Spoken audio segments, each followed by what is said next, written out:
मेरे कुछ बच्चों को मेरे आदेश से और मेरे आशीर्वाद से वृंदावन जाना होगा, तो वहीं कुछ बच्चों को माँ भवानी के दर्शन करने पड़ेंगे।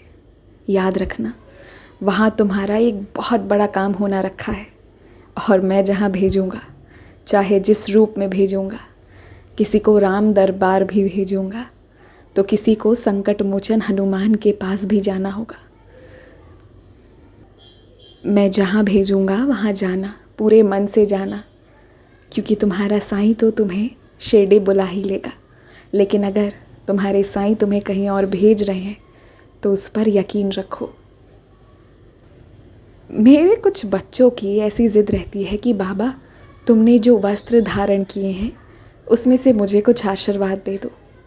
तो तुम जो चाहते हो ना, मेरी शॉल या मेरे शरीर पर रखा गया वस्त्र का एक छोटा सा टुकड़ा भी, तो तुम्हारा ये प्यार देखकर मैं बहुत खुश हुआ। तुम चिंता मत करो, तुम्हें खुद मिलेगा। मेरे ऊपर धारण किया हुआ एक बहुत सुंदर सा कशीदा किया हुआ एक बहुत सुंदर वस्त्र, जिसे तुम संभाल कर रखना। और जब भी तुम्हें मेरी कमी महसूस हो या डर लगे ना, तो बस तुम उसे एक बार अपने पास छू लेना और देखना, तुम्हें बहुत सुकून मिलेगा। तुम्हें उससे मेरे होने की अनुभूति मिलेगी।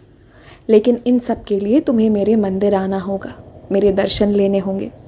और अगर नहीं आ पाए तो कोई बात नहीं, मैं खुद तुम्हारे घर आ जाऊंगा। अभी तुम्हारे और तुम्हारे परिवार में बहुत आध्यात्मिक वृद्धि होगी। दूसरों के बुद्धि पर चलने वाले परिवार के सदस्य के लोगों को अब सच्चाई महसूस होने लगेगी। लेकिन तुम उन्हें अपने शब्दों से ठेस मत पहुंचाना। इस वक्त और परिस्थिति को मेरी कृपा से सब होने देना, तुम कुछ मत कहना।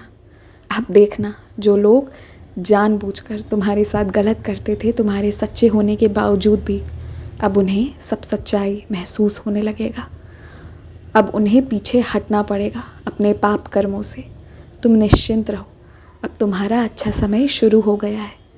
बस ये थोड़ा सा उलझन चल रहा है, अब ये भी समाप्त हो जाएगा।